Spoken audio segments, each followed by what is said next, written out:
siempre vamos a encontrar el tema de las actividades de evaluación, la rúbrica y lo que sería, digamos, la participación de cada uno de ustedes. Entonces aquí vemos reflejado lo que ustedes han venido haciendo a lo largo ya de estos días, de esta primera semana, bueno, 2 semanas ya que llevamos como tal con el curso.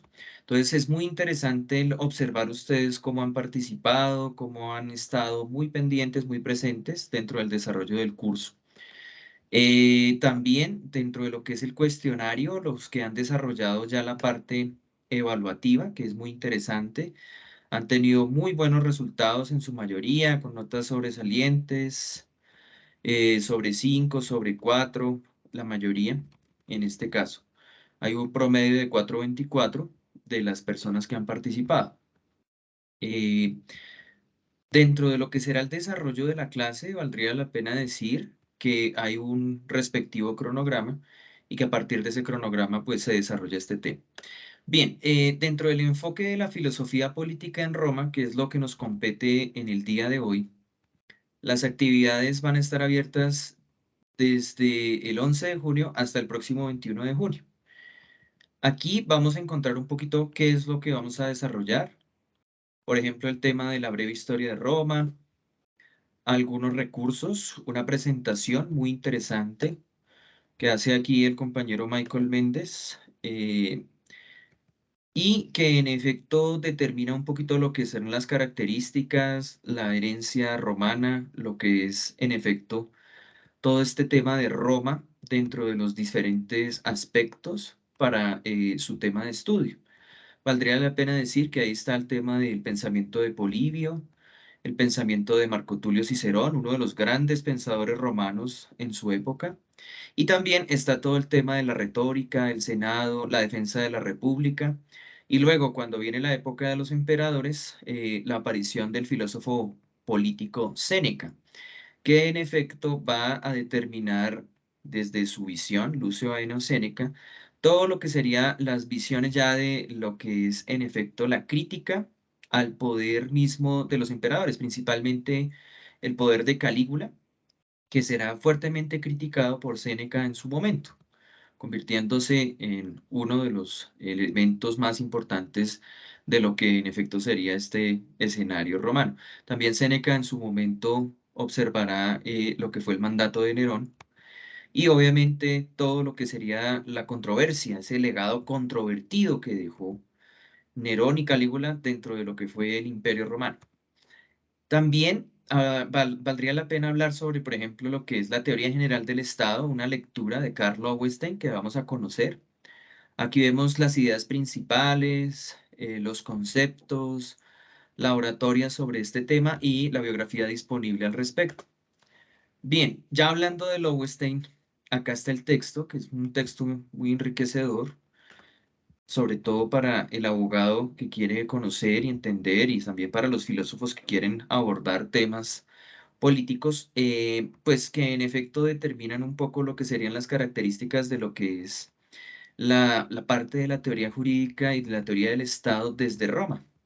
Entonces valdría la pena hablar de república e imperio, hablar de tipos de gobierno, hablar de lo que en efecto Lowenstein va a determinar como las formas de gobierno y de Estado desde la antigua Roma. Entonces, los invito también a revisar un poquito estas temáticas. Aquí vamos a ver un video con texto muy interesante sobre el pensamiento político en Roma y lo que significa, por ejemplo, Cicerón para el concepto de Estado. ¿Qué fue lo que hizo Marco Tulio Cicerón en su momento? ¿Por qué fue tan importante su legado? ¿Por qué defendió tanto a la República? ¿Por qué hasta su vida, pues podríamos decir, la ofrendó en sacrificio por el tema de la República? Ya cuando se veía que pretores, cónsules y finalmente los propios emperadores iban a asumir un poder de algo que anteriormente era una república y que tendría que ver con la expansión del contexto histórico de lo que fue en efecto el legado romano en toda Europa. Y obviamente valdría la pena entender qué fue lo que pasó con Cicerón y cuáles serían sus pautas más importantes. Aquí vemos la rúbrica de evaluación, como siempre en la parte final, y una valoración de conceptos o de conocimientos al final. Son tres actividades para que los tengamos presentes. Estas se deben hacer antes del 21 de junio para que desarrollemos como tal nuestro ejercicio. Entonces, en la primera es participa y habla sobre Roma, así como hicimos en Grecia, así mismo lo vamos a hacer acá. Hay una nueva actividad que habla sobre conceptos y pues la idea es que ustedes puedan añadir diferentes conceptos sobre teoría del Estado, Estado romano, gobierno romano, considerando las lecturas de Lowenstein. Y finalmente, una valoración de conocimientos que vamos a tener al final, de aquí hasta el próximo 21 de junio a las 11:59 culminaría la actividad. Entonces, esto es muy interesante que lo tengamos presente para lo que va a ser el desarrollo de esta parte. Frente a la filosofía política medieval, vamos a hacer algo similar. Esta está abierta desde el 11 de junio y se cerrará el 2 de julio de acuerdo al cronograma de actividades, como para que lo tengamos presente. Aquí también vamos a encontrar un poquito lo que es la contextualización de la Edad Media, la filosofía medieval. Hay una lectura muy interesante de un artista que se llama Pedro Roche Arnas, que es el coordinador de este texto, y lo que hace en breves ensayos es agrupar los temas más importantes de la Edad Media, ya pasando de Roma a la Edad Media como tal. Aquí vemos un poco lo que sería la teoría política medieval, el pensamiento político de San Agustín, los principios fundamentales de la filosofía política de Santo Tomás, dentro de otros temas que son importantes a abordar. Aquí es una única actividad, de acuerdo a la rúbrica de evaluación, que es principalmente una participación con respecto a cualquiera de esos ensayos que les acabo de mostrar. Pueden escoger a cualquiera de nuestros autores, son pequeños ensayos de máximo 20 páginas, y donde ustedes escogen a uno de ellos y relatan un poco cuáles serían los contenidos más importantes de ellos.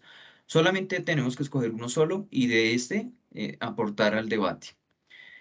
Bien, haría hasta el próximo 2 de julio, como para que lo tengan presente. En adelante viene el tema de la modernidad. Primero el Renacimiento, que es la parte por donde inicia, y luego la modernidad. Ahora les voy a hacer una presentación muy exhaustiva sobre quién fue Maquiavelo, cómo nació la ciencia política. Aquí está la presentación que les voy a mostrar. El tema de los recursos de aprendizaje, que es muy interesante. Por ejemplo, la controversia que se va a suscitar a partir de lo que será el ataque a la religión por parte de Maquiavelo, el tema también de lo que será la filosofía política según Maquiavelo y el texto principal con el cual se hará conocer este autor a lo largo de la historia, como lo es El Príncipe.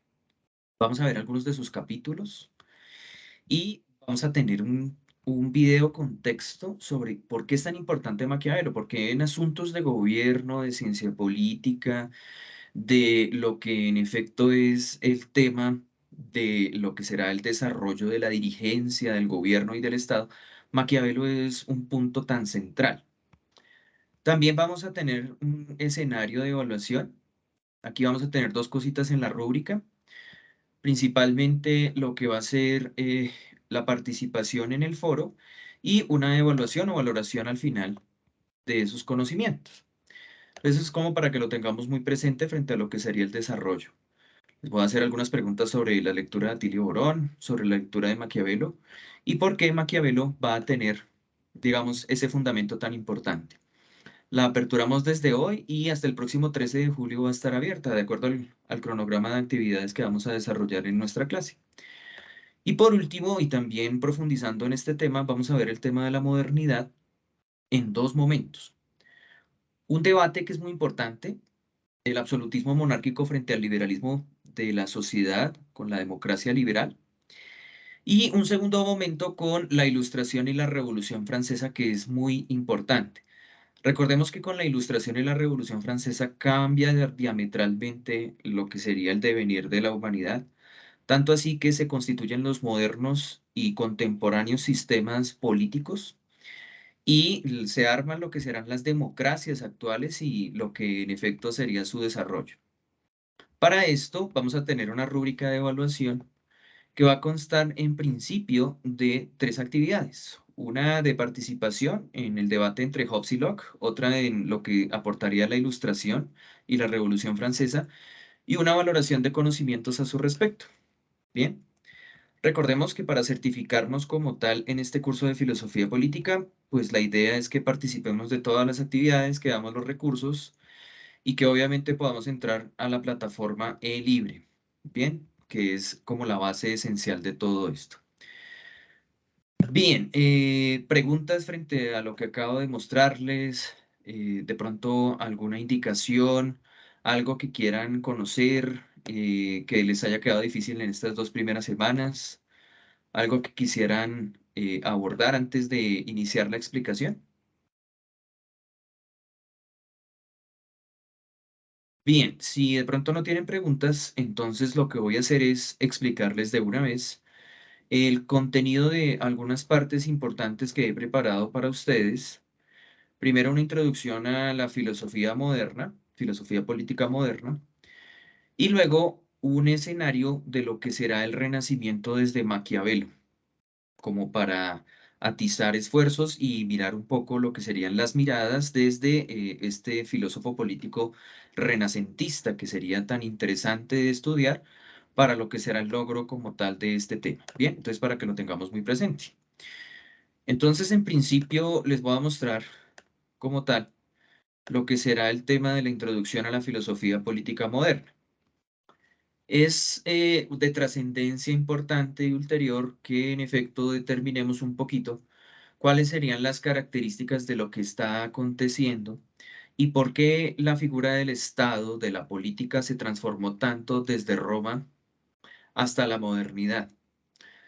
En principio, la idea es recoger los conocimientos que se tienen en materia política y posteriormente entender un poquito qué es lo que sucedió con cada uno de los escenarios bajo los cuales se desarrollará la filosofía política moderna.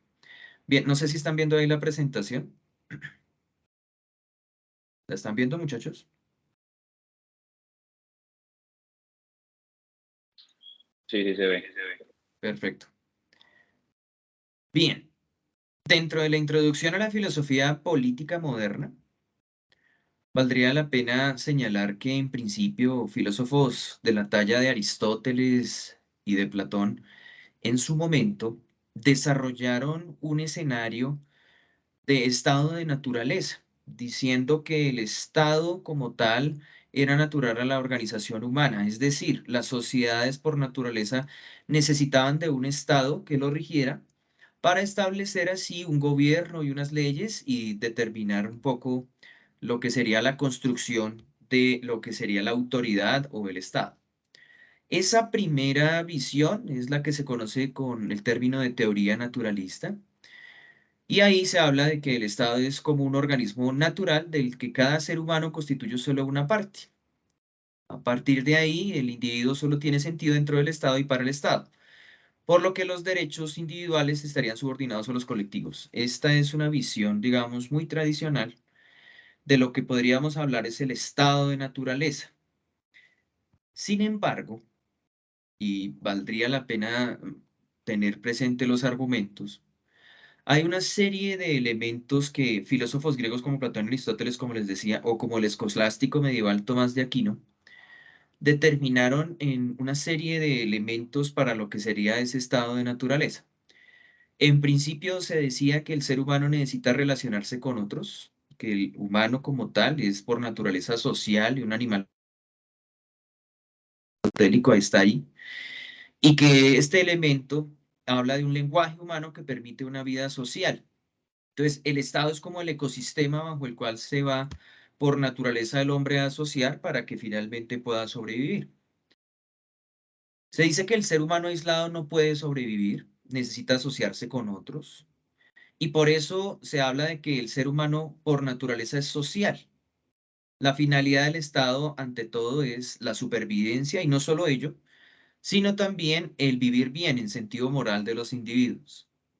Aristóteles va a añadir, además de todo esto, el hecho de que la naturaleza nos haya dado la capacidad de hablar es la prueba de que somos naturalmente sociales y políticos, pues la función del lenguaje es la comunicación que permite una vida social. Hay un texto en el libro primero de la Política de Aristóteles que habla al respecto de esto. Puede ponerse en duda que el Estado está naturalmente sobre la familia y sobre cada individuo, porque el todo es necesariamente superior a la parte, puesto que una vez destruido el todo, ya no hay partes, no hay pies ni manos, a no ser que una pura analogía de palabras se diga en mano de piedra. Esto implica el escenario de la necesidad natural del Estado y de su superioridad sobre el individuo. Si éste no lo admitiera, resultaría convertido en un bruto o en un dios, dice Aristóteles en este libro primero de la política. Entonces, vamos entendiendo un poquito el estado de naturaleza desde la visión de los tradicionales y que asimismo estos clásicos van a ser emulados en plena Edad Media por los que serían estos señores feudales que en efecto tratarían de desarrollar de manera natural un poco lo que sería este principio del estado de naturaleza. Sin embargo, eh, en la medida en que vamos avanzando, vamos a exponer algo que se aproxima a lo que es la teoría contractualista. Una teoría que vale la pena señalar es la base de los modernos y contemporáneos estados o sistemas políticos. Se dice que anteriormente el estado de naturaleza establecía lo que serían las bases de una necesidad social de sobrevivencia y de mejor vivir, como lo veíamos en Aristóteles. Sin embargo, los contractualistas van a hablar de que en efecto se va a establecer un contrato, un pacto político, con el cual las personas de una sociedad aceptan unas condiciones, unas reglas de vida, aceptan un superior jerárquico, un Estado, en la medida en que haya un contrato original que da vida al mismo. Es decir, el Estado de Derecho, la legalidad, la ley en sí cobra vida y se convierte en parte integrante del contrato que firmamos todos como parte de la sociedad. Y esto difiere de las visiones tradicionalistas, naturalistas que acabamos de observar. No sé si me están entendiendo el punto de la teoría contractualista ya hasta aquí. ¿Tienen alguna pregunta hasta este momento? Bien, entonces prosigamos. ¿En qué consiste ese estado o contrato en el que se funda el Estado? Se habla de una situación primigenia, donde lo que antiguamente se denominó estado de naturaleza es dejado atrás y se funda una nueva sociedad, una nueva vida a partir de un contrato social firmado y pactado por todos. La finalidad del Estado, y por tanto su legitimidad de poder, solo sería a través de cumplir las cláusulas del contrato social. Por tanto, todos los pensadores contractualistas plantearon sus teorías en torno a tres elementos esenciales. Entonces se dice que antes del estado contractual o del contrato social existía un estado de naturaleza. Luego del contrato vienen los seres humanos a conformar un pacto político del cual firman y ceden algo a partir de la posibilidad de tener mejores condiciones de vida. Y a partir de allí genera lo que sería el Estado, que en efecto tendría como una finalidad lo establecido en el contrato. Contractualistas de toda raigambre y que lo vamos a ver a lo largo de la modernidad, también de la edad contemporánea, podríamos ver a Thomas Hobbes, a John Locke, a Jean-Jacques Rousseau y al señor John Rawls, este último ya prácticamente en el siglo XX. Podemos ver entonces, en efecto, que la teoría contractualista es algo que ha venido desarrollándose y que permite entender un poco lo que serían los principios bajo los cuales vamos a desarrollar este aspecto. La modernidad, a diferencia de la antigüedad, va a tener como raigambre el método científico y la ciencia política para su desarrollo. Bien, hay diferentes tipos de contractualismos. Unos hablan de contractualismos absolutistas conservadores tipo Hobbes, que es el que vamos a hablar ahorita, el que estamos viendo allí, el de el hombre es lobo para el hombre, como lo trata en el Leviatán. También hay contractualismos liberales, como los que habla el señor John Locke, donde relaciona propiedad privada con capital y gobierno civil. Y vamos a hablar de una democracia liberal, que se aleja de las monarquías, donde encontramos el contrato social de un Juan Jacobo Rousseau, por ejemplo.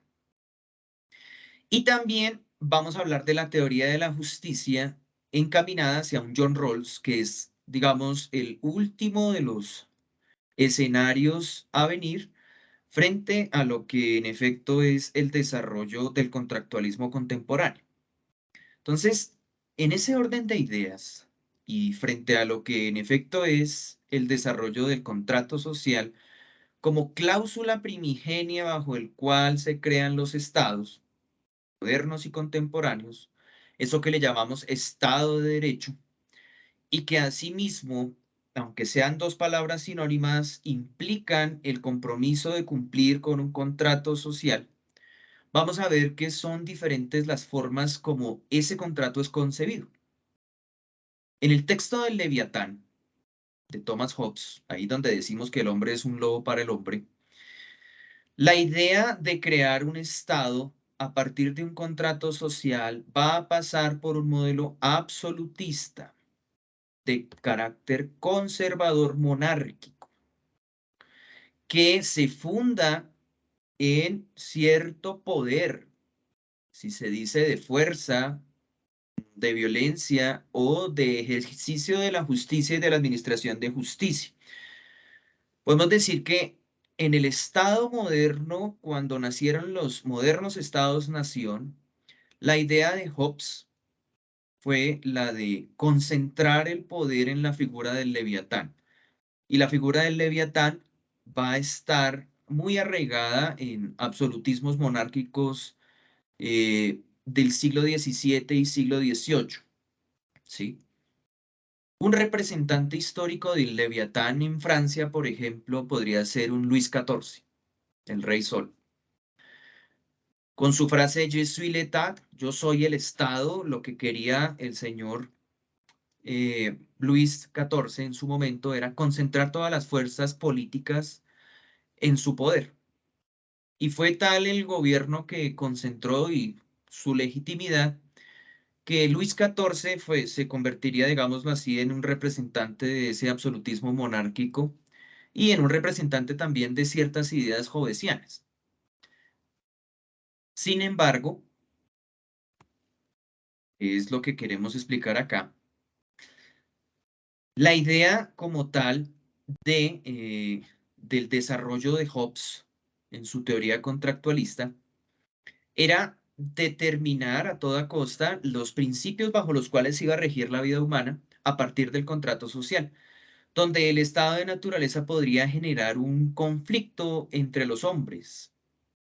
¿Por qué? Se dice que el hombre es lobo para el hombre en el sentido de que para Hobbes no había, digamos, un consenso social y que la violencia reinaba dentro de la naturaleza. Por eso se dice que es una visión muy conservadora de la vida. Tanto así que, en efecto, el contrato social que propone va a determinar que primero se avance el estado de naturaleza para tener una vida menos brutal, insegura y breve, donde el contrato lo que va a hacer es resguardar los derechos, principalmente la vida, a toda costa, y que a partir de un pacto político y el contrato con la persona más poderosa, en este caso el Leviatán, administre justicia y evite la violencia entre unos y otros, que es una parte de la teoría conservadora.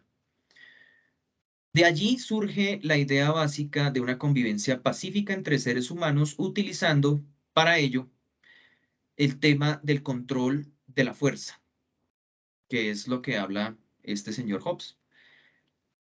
Hobbes entonces en la naturaleza del Estado lo que habla es del poder absoluto y determina algo necesario para garantizar la convivencia pacífica entre los seres humanos, apartar a los malvados por naturaleza de la sociedad y se establece una serie de instituciones de gobierno para lograr este cometido. El poder del Estado es entonces incontestable, es decir, en ningún caso sería legítima la desobediencia siempre que el Estado garantice la paz en esta visión conservadora del primer contractualismo que estamos viendo. Bien, en contraste, ya no estamos hablando solamente de este señor Hobbes, sino vamos a avanzar a John Locke. John Locke es el hombre de la propiedad privada, del gobierno civil, del liberalismo, de la relación entre democracia y capitalismo. Si nos devolvemos a la política griega, vamos a ver que la democracia no tenía nada que ver con el escenario del comercio o del capitalismo modernos, de ese primer mercantilismo. John Locke es el hombre inglés por naturaleza que me va a colocar a mí en sus textos como el segundo tratado sobre el gobierno civil, publicado en 1689, la idea de un contrato social donde prospere la propiedad privada, prospere la acumulación de capital, prospere la participación democrática y se desarrolle el sistema capitalista. La visión de Locke es contraria en cierto sentido a la de Hobbes, porque él dice que el ser humano por naturaleza es bueno, no es un lobo para sí mismo como lo creía Hobbes. Dice Locke, lo más importante es conservar la vida, la libertad y la propiedad. La propiedad es el hecho esencial para poder constituir lo que sería el desarrollo de una persona económicamente o de una nación si uniéramos toda la fuerza del capital de todas las familias y empresas de una nación. La cuestión es que por temas de resguardar la propiedad privada de los demás pueden existir conflictos y es allí cuando necesitamos un gobierno civil. Entonces, el ser humano no es malvado por naturaleza, es más bien un ser racional y tiende a ser justo, bueno y moral. Pero necesita de la ley para controlar a todos aquellos que erran el camino, que de pronto, creyéndose libres, se apropian de cosas que no les pertenecen. Y a partir de todo ello viene el tema del gobierno civil. ¿Por qué habría la necesidad de abandonar un estado de naturaleza? De acuerdo a lo que nos dice John Locke en su segundo tratado sobre el gobierno civil en el capítulo 9, dice que contesta diciendo que aunque en el estado de naturaleza tiene el hombre todos esos derechos, está sin embargo expuesto constantemente a la incertidumbre y a la amenaza de ser invadido por otros. Por eso es importante crear un gobierno civil, para evitar que sea usurpado la propiedad privada. ¿Cómo es esto posible si el ser humano posee naturaleza, por naturaleza la ley moral? Dice esto Locke, pues aunque la ley natural es clara e inteligible para todas las criaturas racionales, los hombres, sin embargo, cegados por sus propios intereses y por no haber estudiado dicha ley debidamente, tienen tendencia a no considerarla como obligatoria cuando se refiere a sus propios casos particulares.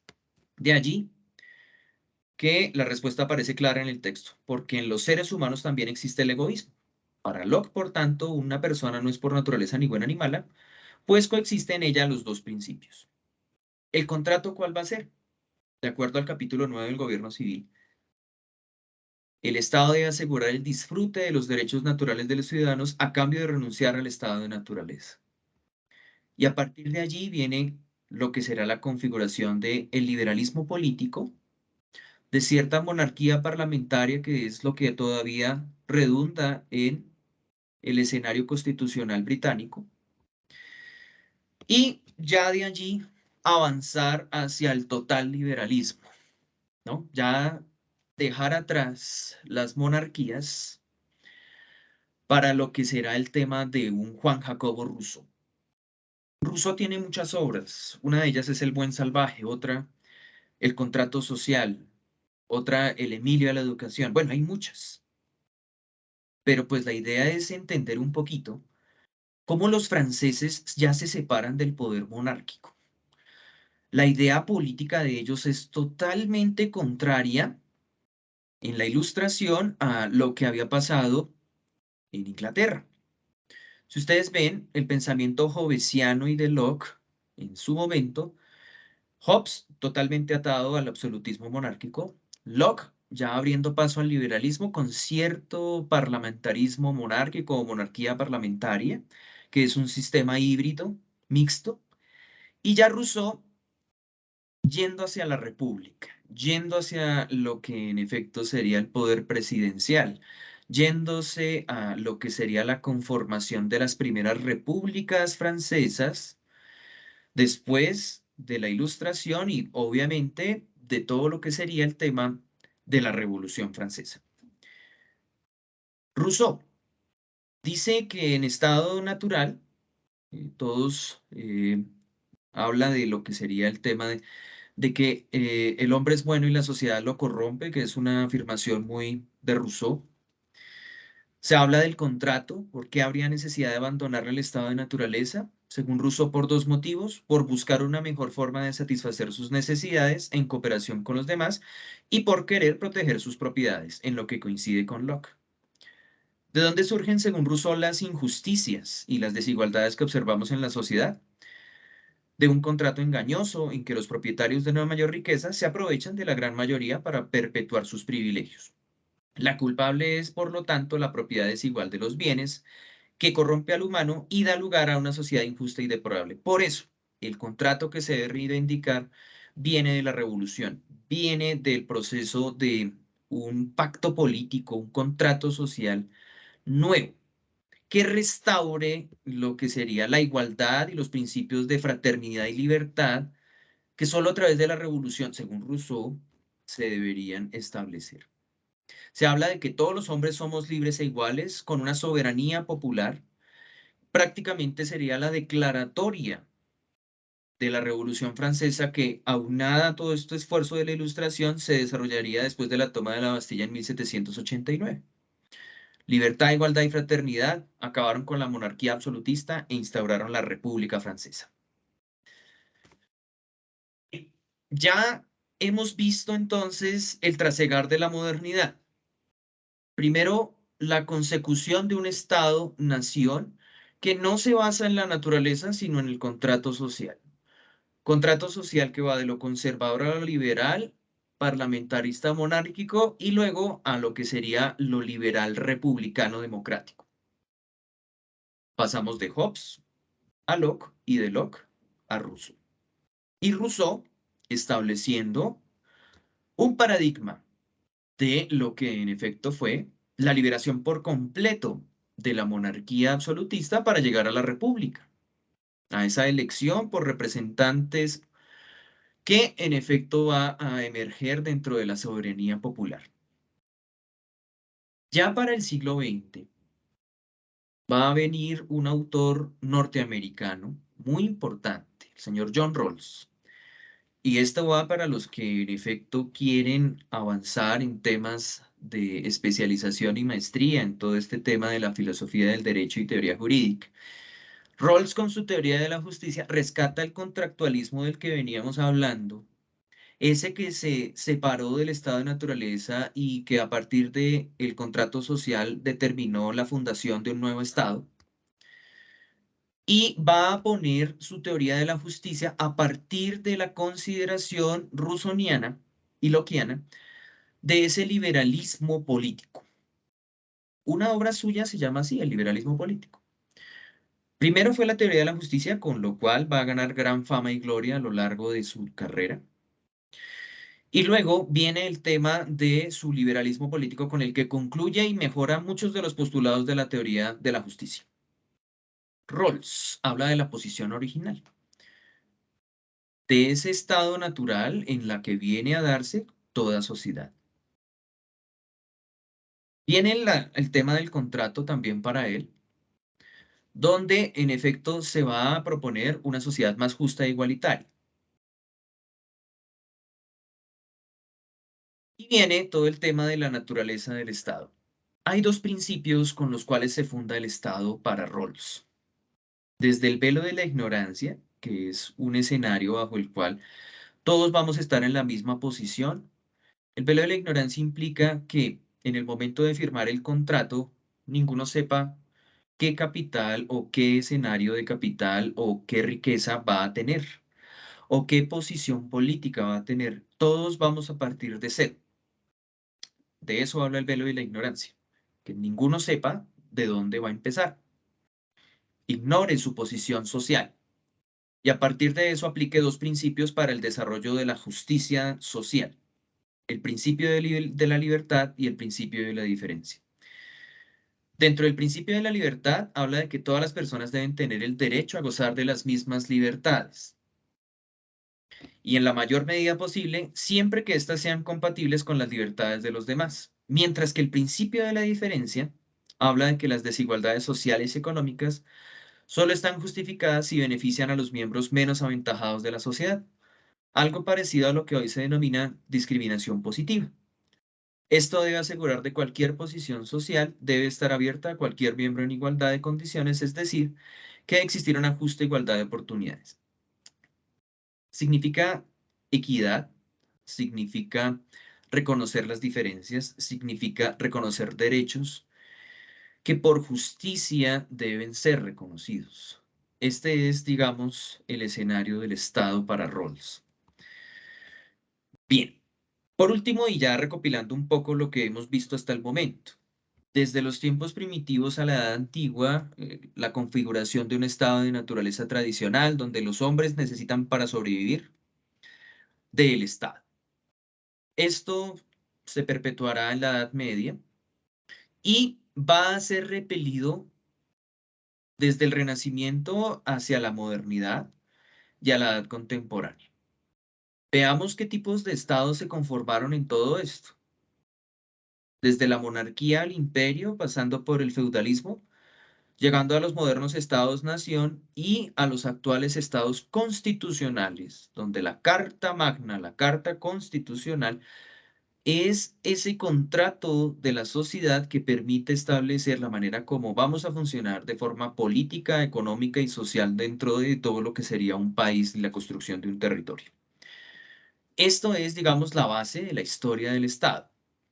Y en efecto, ese es el relato en principio que quería mostrarles frente a lo que es este tema que es tan interesante, tan importante para entender un poco lo que significa, lo que se desarrolla y cuáles serían las partes a tratar dentro de estos temas importantes. Bien, frente a esto y pasando ya a lo que sería la figura de Maquiavelo,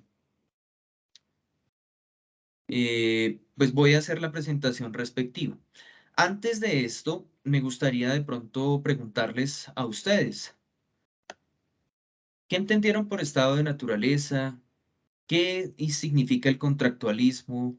¿Quiénes o cuáles son sus representantes y dónde estarían ubicados?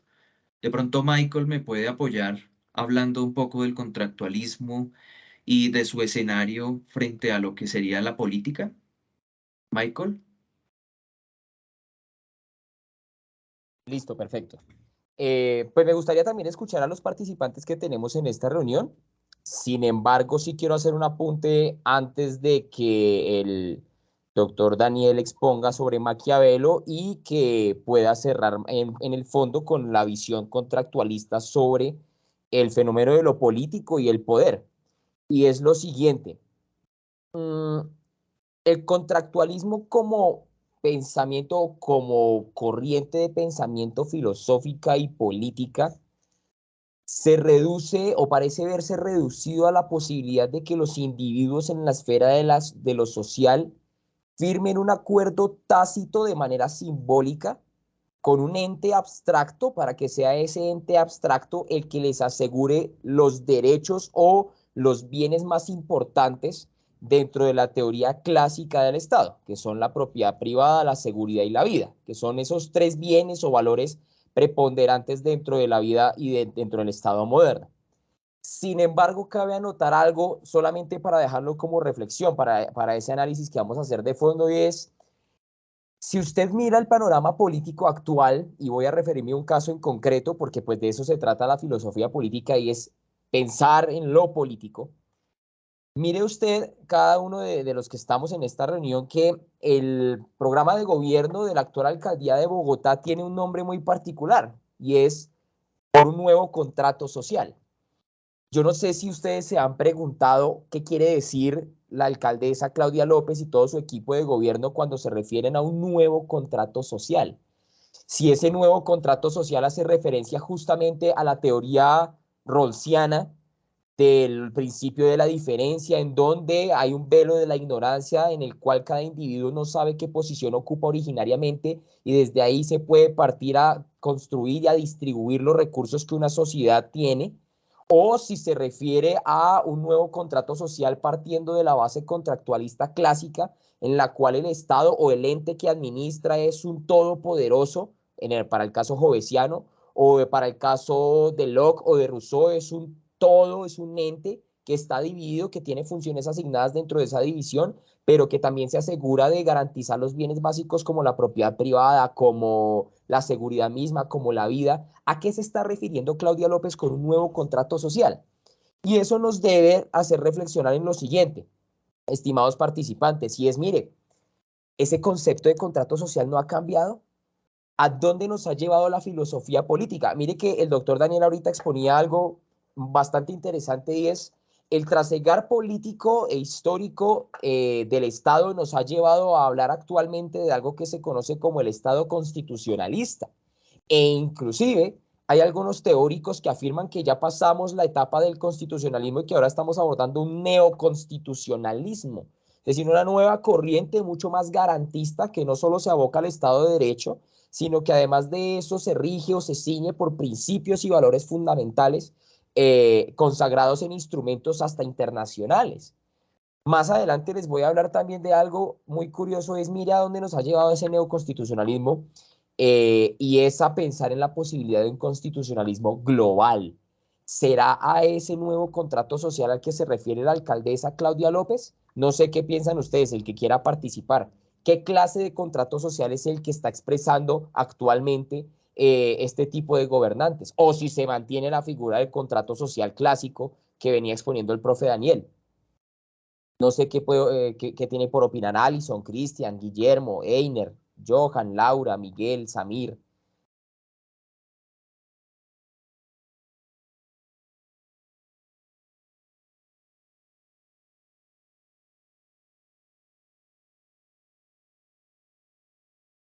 A mí me parece que la diferencia que puede existir dentro de la teoría clásica a la que podríamos hacer un paralelismo con la actual y el ejemplo que colocó el profesor Mitchell con la alcaldía de Bogotá es que esas garantías de ese contrato social cada día aumentan más. No sé qué opina el profesor Daniel y Mitchell, si me entienden cuando yo digo que esas garantías de ese contrato social cada día aumentan más en la medida en que la precariedad del Estado cada día es paupérrimo, es decir, las garantías no se están cumpliendo.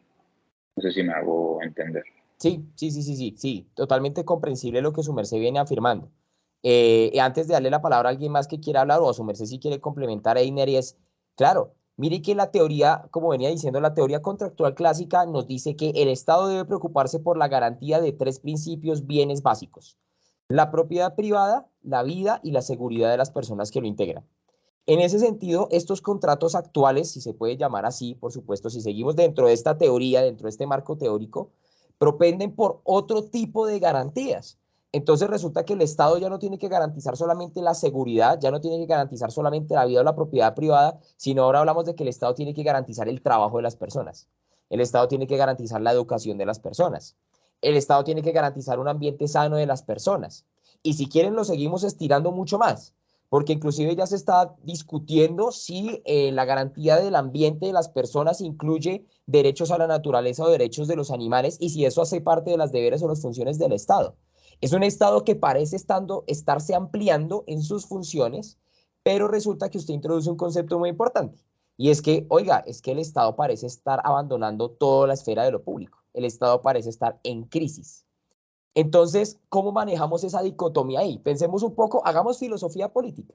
Antes de darle la palabra de nuevo al doctor Daniel para que haga la exposición sobre de Maquiavelo, y es, haciendo una reflexión política, filosófica al respecto de esto, es, mire, cómo se viene ampliando la esfera de lo público en las funciones estatales dentro del contractualismo clásico que parece estarse rompiendo, a la vez que parece que estamos hablando de un Estado en crisis, porque el Estado democrático liberal, el Estado decimonónico está en crisis. Eso es un hecho que tratan varios autores. El contractualismo clásico está en crisis, porque el Estado ya no es capaz de garantizar los bienes básicos y el ejemplo perfecto es Colombia.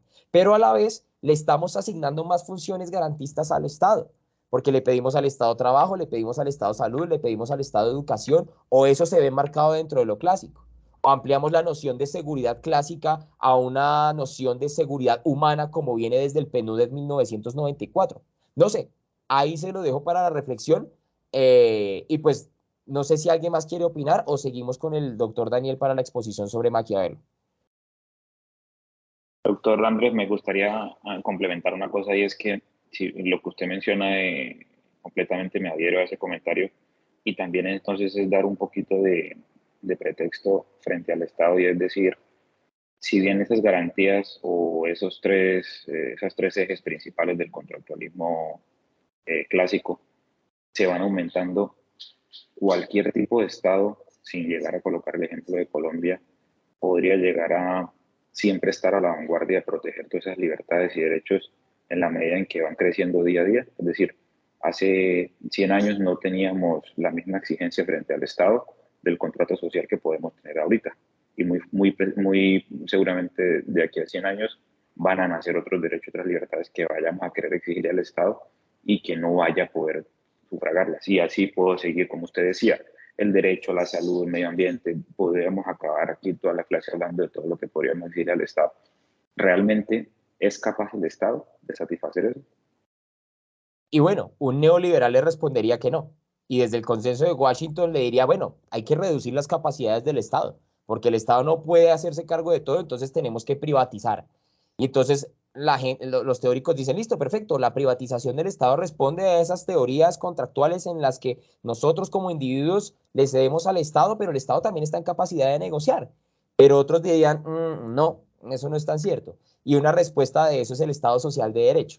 Entonces, miren cómo vamos discutiendo entre diferentes postulados teóricos, pero dentro de un mismo marco, que es el contractualismo. ¿Qué tipo de contrato estamos firmando hoy? Tácitamente, por supuesto, porque no es que alguien firme un papel adhiriéndose a, pareciera, ¿no? Pero ¿qué tipo de contrato estamos firmando hoy actualmente en la sociedad? ¿A quién le estamos cediendo nuestra voluntad y de qué manera? Esa es la reflexión de fondo para darle paso al doctor Daniel con la exposición sobre Maquiavelo y después más adelante seguimos conversando un poco más de esto.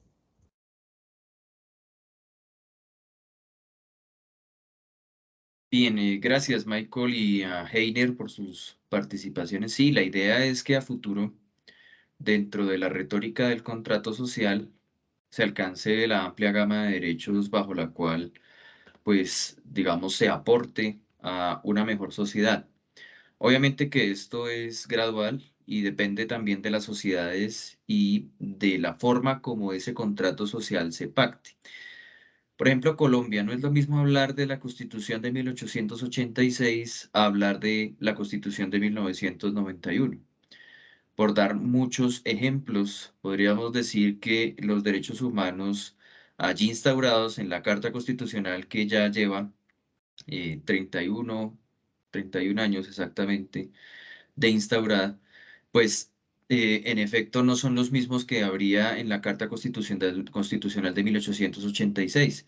Podríamos decir que hay una progresión, ¿sí? Es decir, que en efecto hay un amplio reconocimiento de lo que implica el haber desarrollado unos derechos humanos que en definitiva serán la pieza clave, la pieza fundamental bajo la cual en efecto se va a desarrollar lo que entendemos es ahora ese Estado social de derecho. Cláusula que en efecto ahora nos lleva al crecimiento hacia la noción de, por ejemplo, ya desarrollar lo que serán temas que antiguamente no se tenían presentes. Temas como el tema de la libertad de cultos, el tema del crecimiento económico, temas como el desarrollo del Estado, temas como lo que será la participación y descentralización del Estado, dentro de otros temas, que si ustedes ven son mejoras, pero todavía nos hace falta mucho más reconocer el derecho de las minorías étnicas, reconocer el derecho de las comunidades afrodescendientes, reconocer el constitucionalismo como lo vemos en la actualidad y que si lo vemos en sociedades desarrolladas, ¿sí? Podríamos decir que han alcanzado unos niveles de desarrollo que nuestras sociedades como la colombiana todavía nos hace falta alcanzar algunos hitos importantes. Bien, vamos ahora a revisar un poco la presentación sobre Maquiavelo. Este hombre renacentista por excelencia y que va a forjar lo que serán los escenarios de la ciencia política. Es decir, le va a meter método científico al arte de la política. Este hombre florentino de nacimiento, en medio de una época casi medieval, recordemos que el Renacimiento es la transición entre Edad Media y modernidad, va a tratar de esbozar a partir de su conocimiento, de su observación, con una serie de hipótesis y una serie de teorías, lo que en efecto sería alcanzar un pensamiento científico. Podríamos decir que el método científico se expresa en Maquiavelo hacia la política. Maquiavelo es a la política lo que en su momento es Sir Isaac Newton a la física.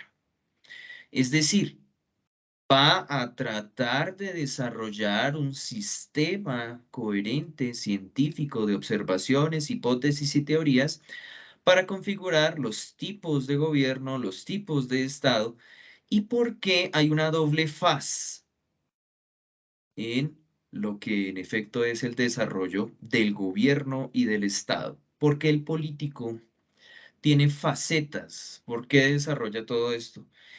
Y si me lo permiten, Maquiavelo va a ser un revolucionario de su época porque va a develar los secretos de Estado para la gente del común. La historia maquiavélica en sí misma habla de alguien que quería la unificación italiana, alguien que quería la libertad de su pueblo y a su vez que quería instaurar la república. Podríamos hablar de un moderno Cicerón o podríamos hablar de un, eh, podríamos decir, un anticipado Kant. Pero Maquiavelo en sí mismo encierra un personaje que es ahistórico, que es muy estudiado y que el que quiera enterarse de qué es la política debe estudiarlo. Bien, en esta primera diatriba valdría la pena analizar obras tan importantes como descomunales para entender a Maquiavelo. De allí el tema de su afamado Príncipe, publicado en 1513, y luego una obra muy histórica y crítica, así como política, como lo fue el tema de discurso sobre la primera década de Tito Livio, el historiador romano. Ambos publicados tras su muerte.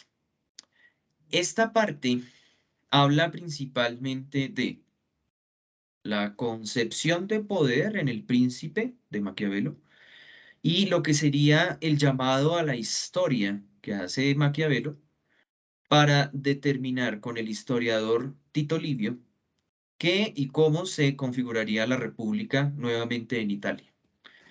Es muy interesante tenerlos presentes. ¿Cuáles son las ideas políticas de acuerdo a todo esto en Maquiavelo? Vamos a hablar de los tipos de principado. En El Príncipe de Maquiavelo, en el primer capítulo, se habla de las varias clases de principados y modos de adquirirlos. Y allí vamos a ver, por ejemplo, el tema de que el príncipe va a establecer diferentes versiones de comprensión del gobernante, acercándose del absolutismo a la república dependiendo del nivel de dignidad o corrupción que se presenta en el tejido social. Pocos ven lo que somos, pero todos ven lo que aparentamos, decía Maquiavelo. Y acá decía, los principados se pueden determinar a partir de una autoridad soberana en un tejido social virtuoso, o de carácter hereditario, o de carácter nuevo o mixto, y donde si hay cierta, digamos, corrupción en el Estado, pues se va a acercar a un principado absolutista, decía Maquiavelo en su obra. Ese absolutismo monárquico decía que, en cierta medida, para Maquiavelo era fácil acercarse al absolutismo monárquico cuando se presenta una honda corrupción en el tejido social, que implica la necesidad de concentrar el poder de gobierno para sanear a la sociedad. Sin embargo, en la República, por otra parte, cuando existe dignidad y virtud en el pueblo, es más fácil acercarse a una república que pueda autogobernarse y dirigir su propio destino. Es decir, Maquiavelo en el escenario político describe: si hay corrupción honda y amplia dentro de la sociedad sumada a la ignorancia, dice, se acerca más al absolutismo. Pero si hay educación, si hay cultura, si hay dignidad y virtud en el pueblo, y estos se pueden dirigir y autogobernarse a sí mismos, es más fácil acercarse a la república. La opción del principado va, ante todo, frente al tipo de sociedad al que se va a desarrollar. ¿Cuál es el discurso maquiavélico frente a todo esto? Más amante de la república que el absolutismo monárquico, pero con un espíritu pesimista y desconfiado, atiende que lo más real para ese instante en el que vivió él era la monarquía. Esto lo piensa desde la historia y la condición humana, que decae en vicios repetidamente, lo cual según Maquiavelo solo se ajusta cuando se eleva un poder mayor para hacerlo. Ahí están haciendo un llamado tanto a Hobbes como al propio Locke, que es lo que veíamos recientemente. La política no se cruza con la religión, y esta es una parte interesante de lo que en efecto Maquiavelo va a divulgar, porque en forma codificada, enseñando lo que ya saben los políticos a las personas del común, Maquiavelo se va a erigir como el revolucionario de su época. Tal es su osadía que demuestra el poder real de los monarcas y discute la proximidad de la Iglesia, haciendo pasar por santos a los más viles. Alude Maquiavelo a la necesidad de despertar de viejas tradiciones que anquilosaron por siglos a corruptos en el poder político y dar paso al bien común. Eso es lo que en efecto critica mucho Maquiavelo, critica a la Iglesia. Estuvo a punto de ser condenado a muerte, fue torturado en su momento Maquiavelo por parte de la Iglesia, pero su condena será el aislamiento y desde ahí fue que va a crear sus textos importantes como El Príncipe o el discurso de Tito Livio. Bien, ¿por qué el príncipe es igual al político y cómo atender a todas las señas que nos quiere brindar Maquiavelo con su texto? ¿Cuál es la conducta del político que nos quiere enseñar a todos para entender qué es lo que pasa? Maquiavelo establece una visión diferenciada de la ética cristiana frente a la virtud del político, haciendo una cruda separación entre la vida pública y la vida privada. Atiende nuestro autor que en efecto la necesidad de hacer una vida activa en la política muchas veces va en contravía de la religión, la moral o algunos valores como la paciencia, la templanza o la resignación de amplia tradición cristiana. Es un llamado a la revolución, lo que habla el señor Maquiavelo. Los juegos de la política.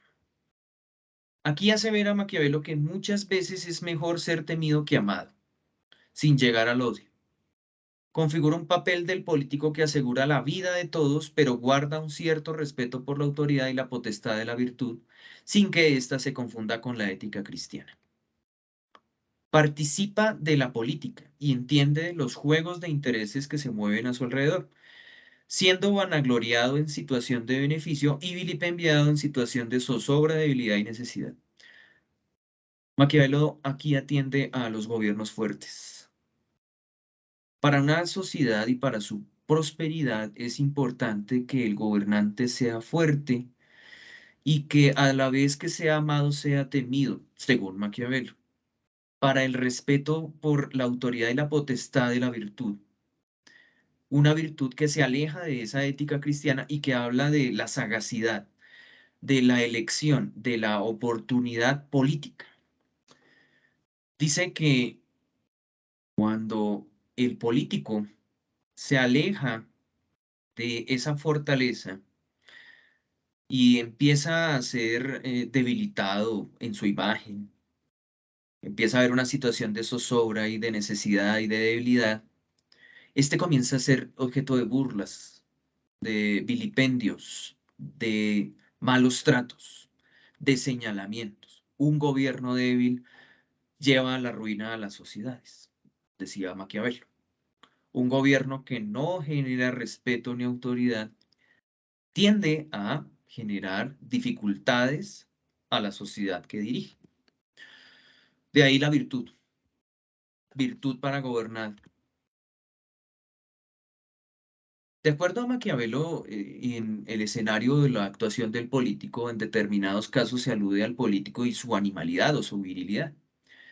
Se determina que el príncipe muchas veces debe ser concebido como un centauro, mitad hombre, mitad caballo, que atiende a la tradición renacentista de restaurar la política griega clásica y establecer una cercanía al poderío de emperadores y generales de regambre militar del tipo de Alejandro Magno. Hombres de una fortaleza e inteligencia astucia que les permitan gobernar de la mejor forma para el beneficio de toda la sociedad. De ahí parte todo lo que sería el escenario teórico y la creencia y qué tipos de principados, repúblicas, qué tipos de gobiernos monárquicos, aristócratas, democráticos, qué tipos de escenarios de porte popular, civil, eclesiástico, hereditario, mixto, nuevo, podría Maquiavelo abordar y desarrollar, de tal manera que en efecto las sociedades se entiendan de acuerdo a la manera como son gobernadas. Más ejemplos de política y animalidad. Es muy reconocido a lo largo del texto del Príncipe el tema del león y del zorro, donde se va a establecer un símil entre el comportamiento del político o príncipe con estos animales. En la obra de Maquiavelo se establece la radicalidad de la conducta del político para alejar a sus enemigos o eliminarlos, como lo hace el león en la naturaleza, o de establecer arduas estratagemas que configuren trampas que se puedan evitar, como lo hace el zorro. Muchas veces el político tiene que elegir y en su poder de elección va a estar el futuro de toda una sociedad. ¿Mm? ¿Qué podemos hacer frente al enemigo?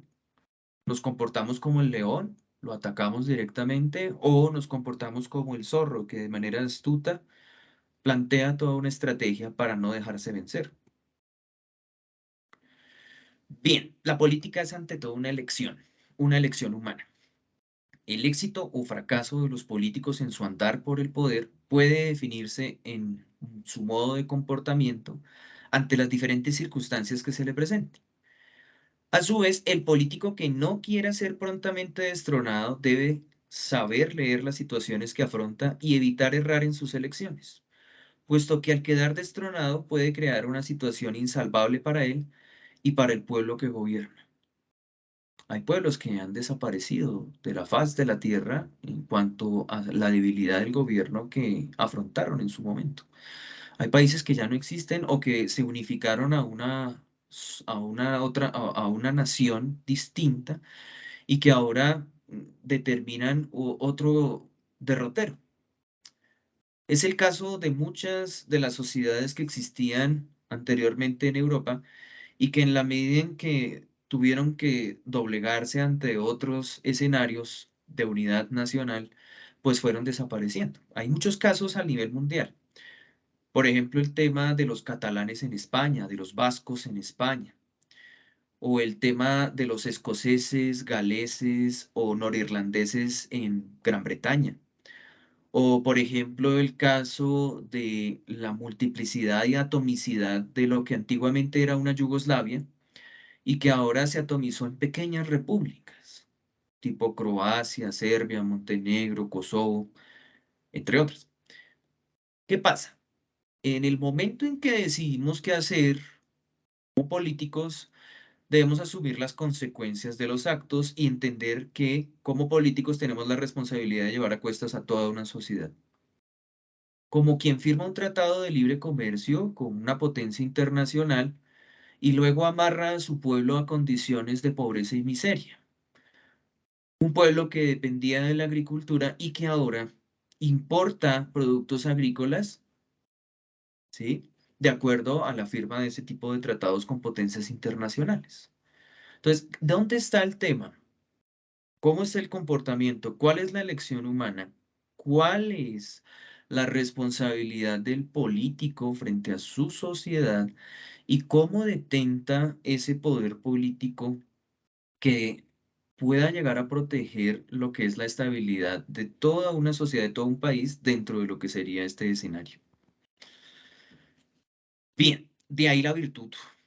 Por eso se dice que la virtud es, digamos, la pieza esencial de todo político, según Maquiavelo. Dice así: para mantener el Estado se debe tener un ejército propio, el consenso del pueblo y la virtud en el príncipe. Nicolás de Maquiavelo. Indica pues que no solamente con la fuerza o no solamente con el carisma político, sino que con la virtud, y a la virtud alude a algo en esencial que vamos a explicar más adelante. ¿Qué es eso de la virtud? Miremoslo acá detenidamente.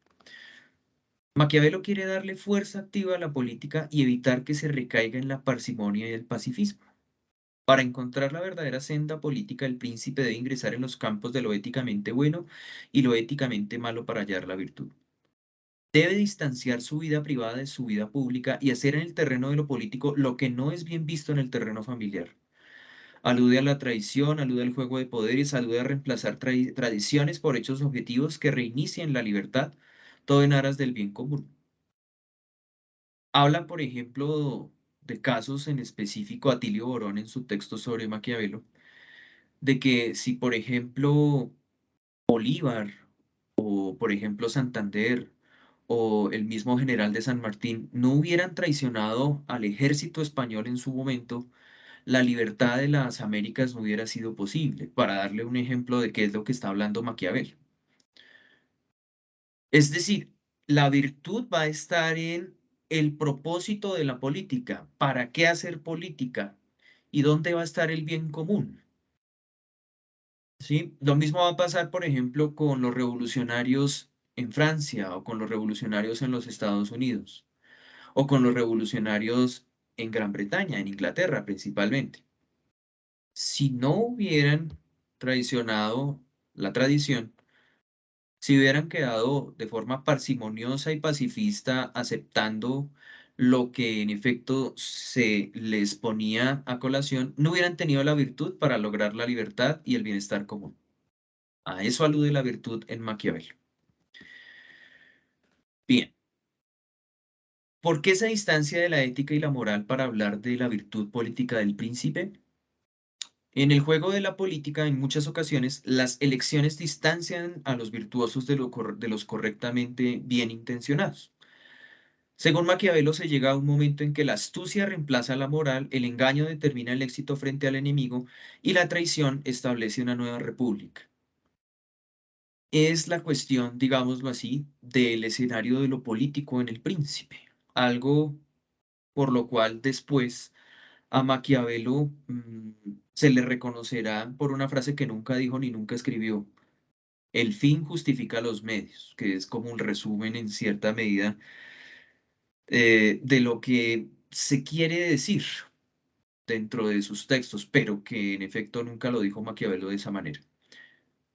Cuando uno dice el fin justifica los medios es por qué el político actúa de la manera como actúa y por qué al final lo importante es la consecución de un fin dado, de una libertad, de una nueva república, del bienestar común.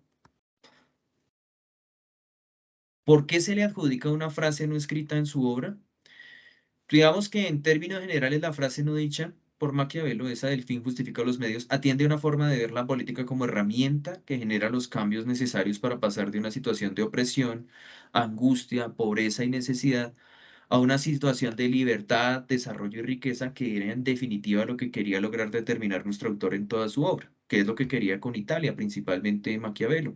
Primero con su natal Florencia y luego con la unificación de toda Italia, cosa que solamente se va a lograr hasta el siglo XIX. Miren todo lo que sucedió hasta que llegara Víctor Manuel II y unificara Italia en el siglo XIX. La anterior intención será agradecida por las repúblicas que lograron su independencia en siglos posteriores a su magnánima obra.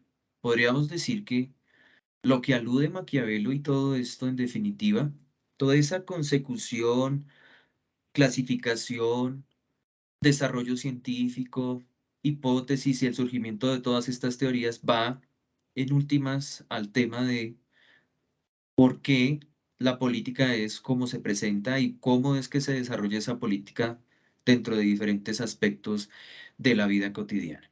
Eso en principio, y de acuerdo a todo este escenario del Renacimiento, les quería mostrar, y pues la idea es también que se abra un espacio de participación frente a lo que en efecto ustedes quieran desarrollar aquí dentro de este tema. Bien,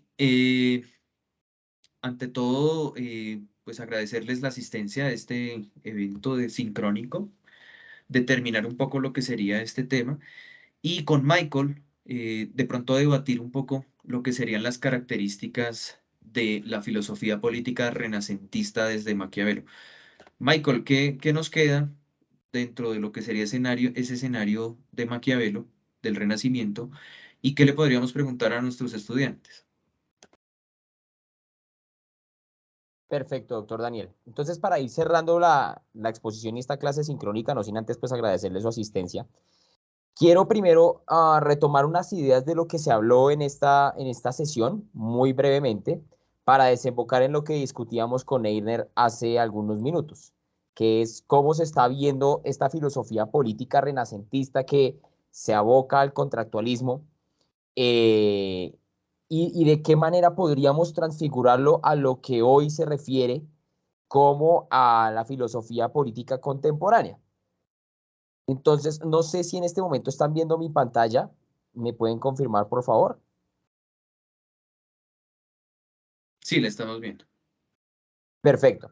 Entonces, acá simplemente lo que voy a hacer es hacer un compendio de las ideas que el doctor Daniel ya expuso anteriormente, agregándole un autor adicional para desembocar en la tesis que voy a defender en estos pocos minutos que quedan de clase. Y es, mire, el contractualismo clásico está en crisis, el Estado liberal clásico está en crisis y está en crisis en parte porque actualmente las dinámicas de la política internacional llevaron a la crisis del Estado. Es decir, hoy en día tenemos que pensar la filosofía política por fuera del Estado, no dentro de él. Y eso básicamente está originado por un nuevo fenómeno que es la filosofía política internacional. Yo quiero dejarlo en el ambiente, quiero dejarlo aquí dentro de este escenario para que lo pensemos y lo reflexionemos un poco acerca de cómo sería este nuevo fenómeno político actualmente. Miren que el contractualismo supone una etapa previa al Estado, una etapa previa a la sociedad. Y esa etapa política previa ni siquiera la sugirieron los griegos, fue simplemente con la modernidad. La modernidad con todo lo que estaba sucediendo en Europa, y quiero que contextualicemos históricamente. Hobbes escribe el Leviatán en medio de una guerra civil, en 1651-1653, y dice, oiga, mire, no nos podemos seguir matando entre todos aquí, pues tenemos que hacer algo para que superemos de una vez esta fase barbárica, esta fase del hombre es lobo para el hombre, y pues la respuesta es el Estado. Y los griegos ni siquiera habían pensado en eso porque los griegos asumían el Estado o la sociedad como algo natural. Hobbes, Locke, Rousseau y Kant dicen, no, el Estado de hecho no es algo natural, es algo civil. Y con base en eso, pues podemos decir, como ya lo afirmaba el doctor Daniel, que Hobbes dice, mire, solo es posible la paz, quiero que nos quedemos con esta idea, solo es posible la paz fundando el Estado. Y eso en razón a que el hombre se mueve por dos principios, la pasión y la razón. La pasión muy presente en el estado de naturaleza, la razón presente en el estado civil. Las pasiones llevan a enfrentar a los hombres en la guerra y la razón los lleva a desear la paz. Y solo la razón nos lleva a fundar el Estado. Ese Estado que, como yo decía anteriormente, ese Estado que debe garantizar la seguridad, la vida y la propiedad privada. Entonces, ese contrato que nace de la necesidad de la paz lleva a originar un ente que se llama el Estado. Y ese Estado tiene unas características fundamentales para Hobbes, y es que es indivisible, es permanente es incuestionable. Ese estado indivisible, permanente e incuestionable, un estado perpetuo, nos lleva a que la relación sea unidireccional. Somos nosotros como ciudadanos los que debemos ceder nuestra voluntad hacia el Estado, y el Estado únicamente está encargado de asegurar nuestra seguridad, nuestra vida y nuestra propiedad privada, no más. Eso es lo que tiene que hacer. Entonces, desde allí surge algo, y quiero que lo tengan en mente, surge algo que se llama el realismo político, que va a ser un paradigma dentro de las relaciones internacionales que va a hablar de que el Estado va a ser el actor fundamental dentro del sistema internacional. Y ya vamos a ver por qué les voy a hablar de todo esto y por qué estoy metiendo relaciones internacionales acá. Porque en un principio usted podría decir, bueno, pero esto es un curso de filosofía política. Sí, pero es que la filosofía política hoy se está desarrollando en el ámbito internacional. Entonces, Hobbes, teóricamente, desde la filosofía política, nos va a abrir el panorama, el espectro de las relaciones internacionales en el ámbito del realismo político. Luego aparece Locke, y Locke dice, mire, es que la propiedad es un derecho natural. ¿Y qué tiene que hacer el Estado? Pues el Estado tiene que garantizar esos derechos naturales. Aunque Locke se va a diferenciar de Hobbes en el sentido de decir, no, pues es que en el estado de naturaleza no somos tan barbáricos, pero pues esas necesidades, esa necesidad de propiedad privada, de poder por medio de nuestro trabajo y nuestro laburo asegurar nuestra seguridad y nuestra vida, porque nosotros somos capaces de asegurarlo, no necesitamos un Estado para asegurar nuestra vida, sino simplemente que nos garanticen la propiedad privada, pues eso lleva a que nazca la sociedad civil. Y por medio de eso, entonces, los hombres realizan un contrato del cual surge la sociedad política en la cual se va a garantizar la propiedad como un derecho natural, en donde el hombre tiene derecho a conservar su vida y que el trabajo del hombre es propiedad suya. Entonces, ahí con Locke nace el derecho al trabajo. Entonces, ¿qué dice Locke además? Dice, mire, para garantizar eso, estamos en desacuerdo con Hobbes en que el Estado debe ser indivisible. No, el Estado tiene que dividirse y tiene que nacer un poder legislativo, uno ejecutivo y uno federativo. ¿Y cuál debe ser el poder más importante para Locke? Locke dice, no, Hobbes se equivoca si el poder más importante debe ser el monarca. Por el contrario, un Estado absolutista es totalmente peligroso. El poder más importante debe ser el legislativo. Y de allí nace la teoría liberal, el parlamentarismo inglés que se funda en esta teoría de Locke. Y con Locke se abre lo que dentro de relaciones internacionales conocemos como el liberalismo político, en donde la teoría de la interdependencia nos lleva a decir que la paz viene dada por naturaleza, es decir, el estado natural entre el humano, el estado natural entre los estados no es la guerra, el estado natural es la paz. Lo que pasa es que la lucha por la propiedad privada nos lleva a cometer actos bélicos, actos de guerra, pero es el Estado el que va a limitar, a regular por medio del poder legislativo, que es un poder en el cual los ciudadanos eligen representantes para poder acordar las leyes fundamentales del Estado y por medio de eso garantizar la paz. El legislativo representa la soberanía del pueblo. Luego aparece Rousseau y dice, mire, sí, estamos de acuerdo con Locke en que el hombre es bueno por naturaleza, pero es que Locke dice que es que la sociedad es una suma de intereses privados, y no, la sociedad no es una suma de intereses privados, la sociedad es una asociación, y una asociación que va dirigida a garantizar el bien común. Entonces, este desarrollo de esta idea del bien común, la generación de la idea del yo común, del yo en relación con otros, del yo no puedo desarrollarme sin tener que ver con los intereses de otros, es decir, la sociedad no es una suma de intereses privados en la que yo cedo parte de mis intereses para que podamos convivir en paz, sino decir, oiga, no, es que todos tenemos unos intereses comunes, y esos intereses comunes pueden ser inclusive la educación, Rousseau lo dice claramente en el contrato social. Y la voluntad general nos obliga a ser libres, porque fuera de esa voluntad, pues el cuerpo muere. Si no estamos en relación con la voluntad general, pues el cuerpo muere. No hay libertad. Y en desarrollo de esa idea de libertad, Rousseau también es defensor de la división de poderes, igual que Montesquieu en El espíritu de la ley, pues llega Immanuel Kant. E Immanuel Kant dice, mire, muy claro lo que dice el contractualismo de Hobbes, Locke y Rousseau, pero a eso hay que agregarle algo, y es que la razón tiene dos facetas, una razón pura y una razón práctica.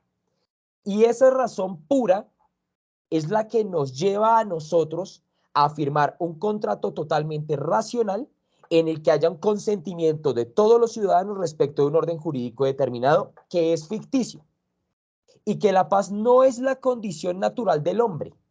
La paz debe ser alcanzada, pero para alcanzar la paz debe darse un orden en donde se asegure la no agresión.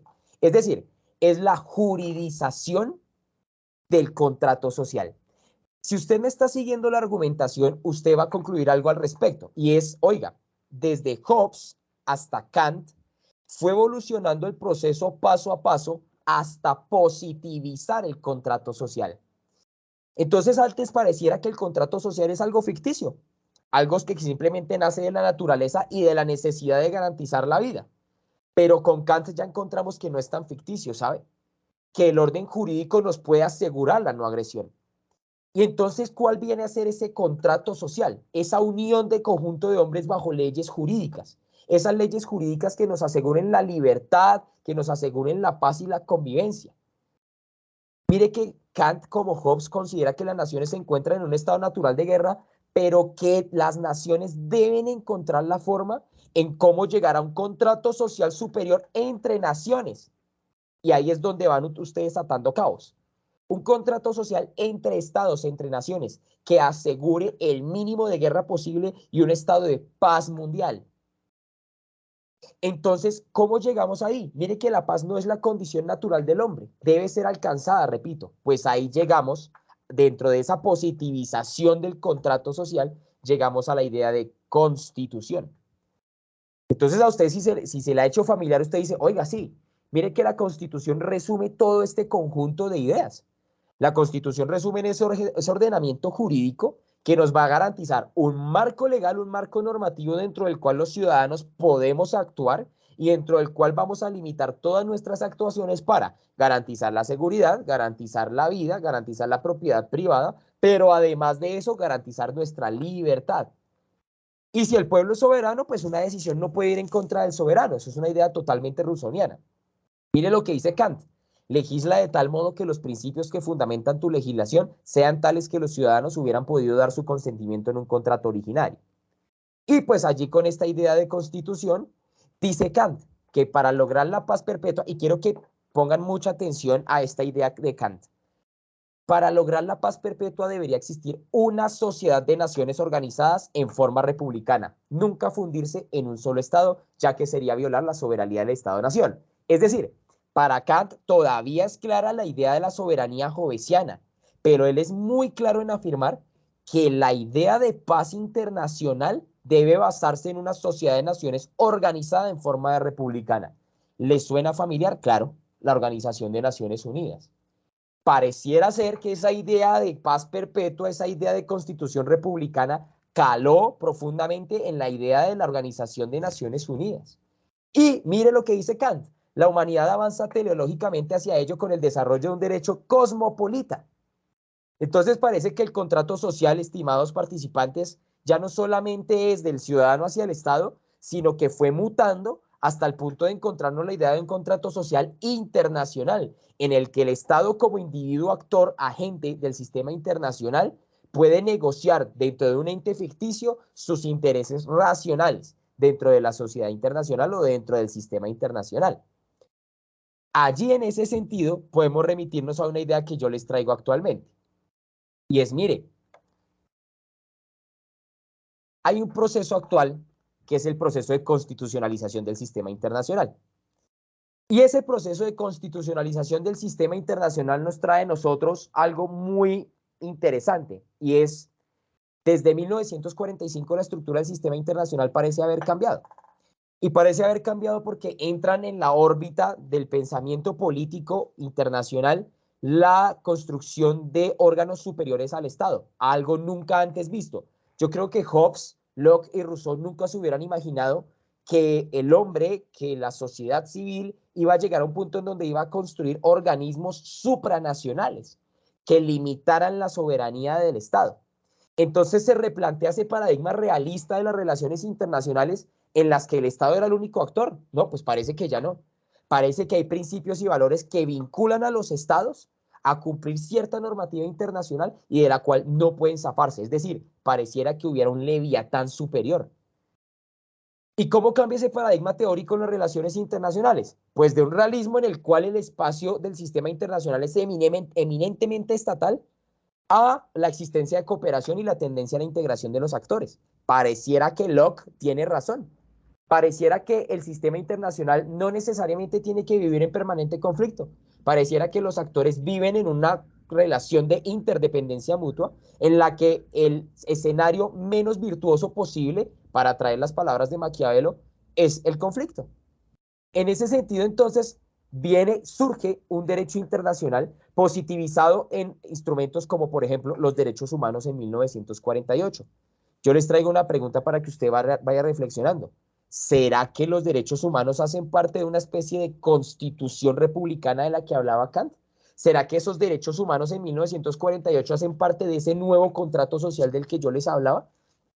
¿Será que adoptar esos principios y valores generales en el derecho internacional se asemeja a la función que cumple una constitución en el Estado?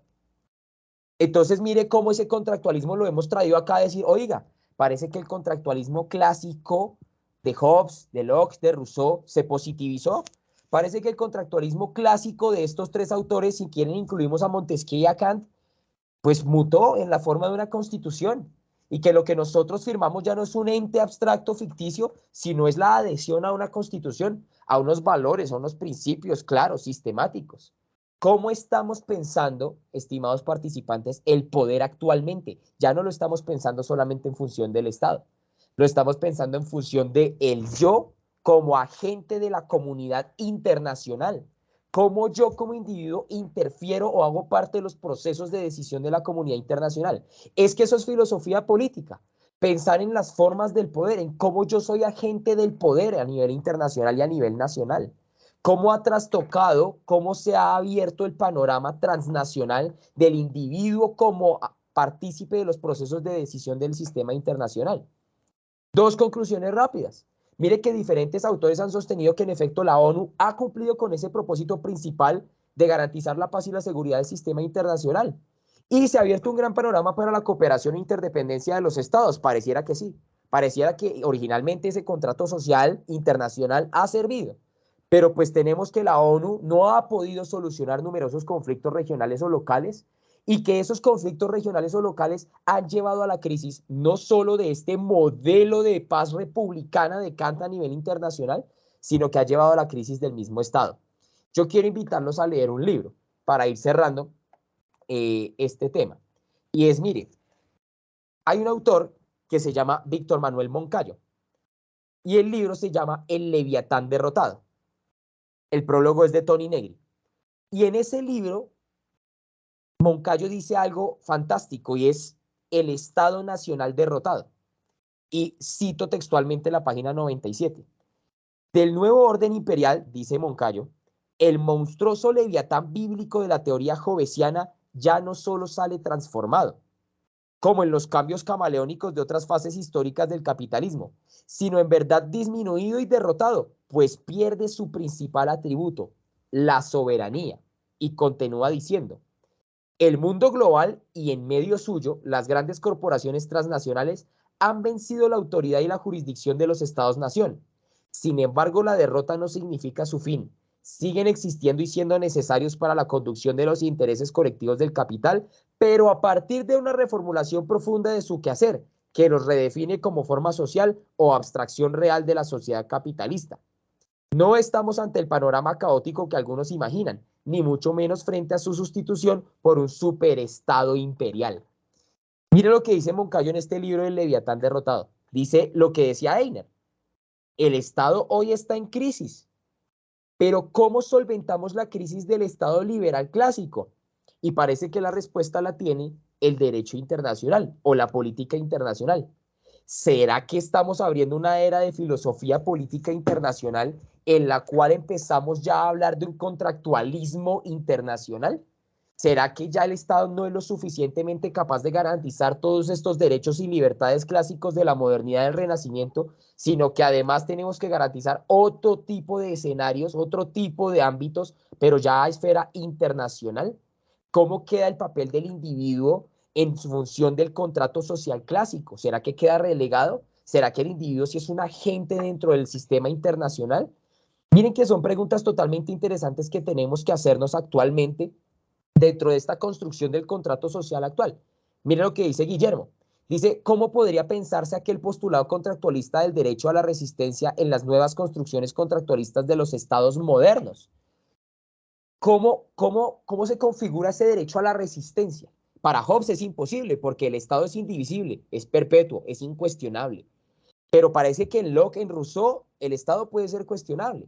Y hoy con el Estado en crisis es mucho más que evidente que se está cuestionando el Estado contractualista clásico, inclusive desde dentro de la teoría rawlsiana, del principio de la diferencia. Hoy todo el mundo está cuestionando eso.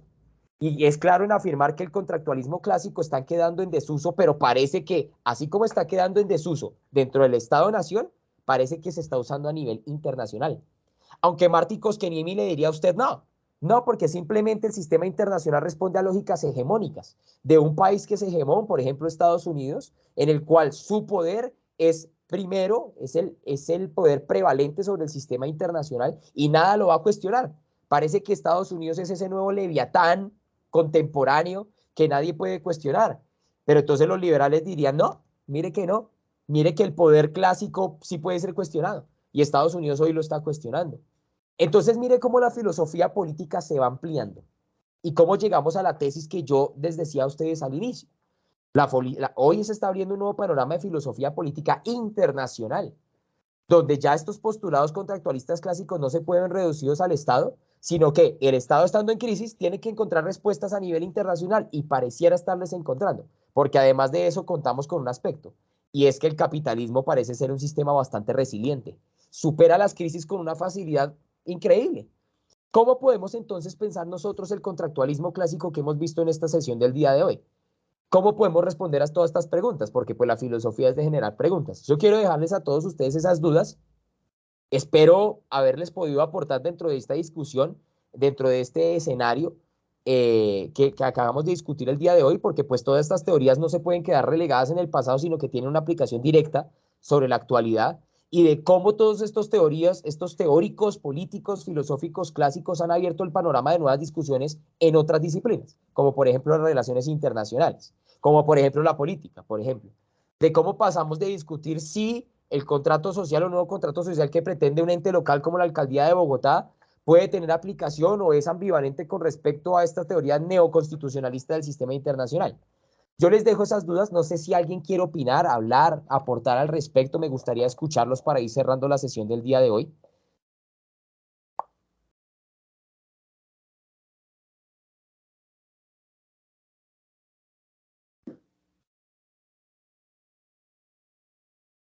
Muy bien, Michael, ¿no? Excelente.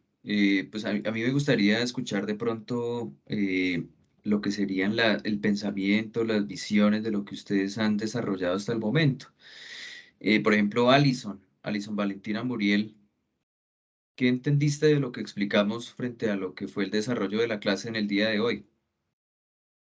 ¿Qué opinión merece todo este tema del contractualismo, lo que desarrollamos hasta el momento frente a lo que tiene que ver con la política, con la filosofía política? Alison, ¿estás ahí?